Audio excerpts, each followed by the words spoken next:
한 해 미성년자가 올린 부동산 임대소득이 539억 원으로 역대 최대 기록을 갈아치웠습니다.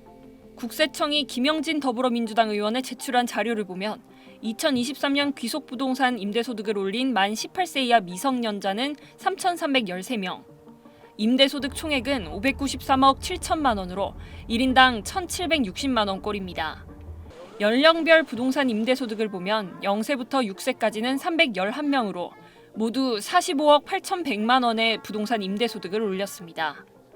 0세부터 1세까지 영유아 11명도 임대소득 1억 4,900만 원, 1인당 평균 1,355만 원을 올렸습니다. 사업소득을 올린 미성년자도 늘어나는 추세입니다. 2023년 귀속 사업소득을 신고한 미성년자는 모두 13,744명으로 전년보다 2,400명 늘었습니다. 사업소득은 595억 5,800만 원으로 전년 대비 92억 9,900만 원 증가했습니다.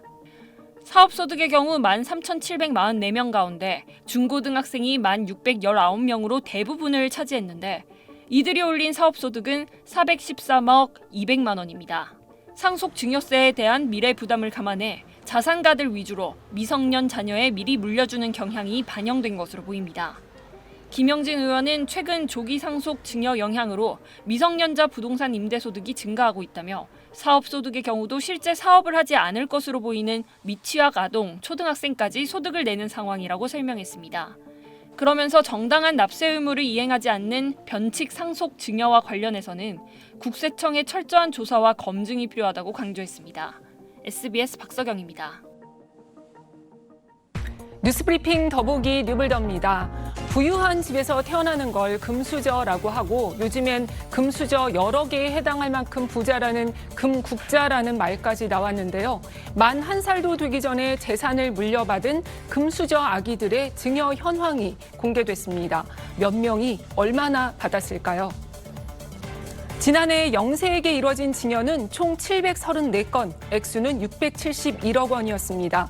1인당 평균 9,141만 원으로 1억 원에 육박했습니다. 이 수치는 국회 기재위 소속 국민의힘 박성훈 의원이 국세청에서 제출받은 증여세 결정 현황 자료에 담긴 내용인데요. 영세 증여 총액 671억 원을 자산 유형별로 보면 가장 비중이 큰 건 554건을 차지한 금융자산으로 총 390억 원이었습니다.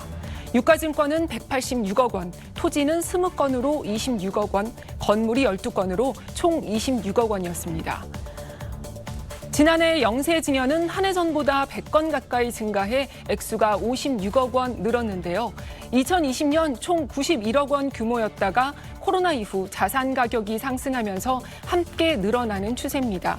지난해 미성년자에 대한 전체 증여는 14,200여 건으로 총액은 1조 2천여억 원이었습니다. 1인당 평균 8,709만 원이었는데요. 1인당 증여가액이 가장 높은 연령은 16세로 평균 1억 4,700여만 원이었습니다. 네, 다음 소식으로 넘어가겠습니다. 최근 6년간 미성년자가 사들인 주택이 3,000채가 넘는 걸로 조사됐는데요. 10살도 안 된 아이가 집이 15채인 경우도 있었다고요? 네, 국토교통부 자료에 따르면 2018년부터 지난해까지 미성년자가 매수한 주택은 3,243채로 집계가 됐고요. 총 금액은 5,844억 원이었습니다. 이 가운데 최다 매수자는 10살도 되지 않은 어린이였는데요. 이 어린이는 수도권과 비수도권을 포함해 15채의 집을 샀습니다.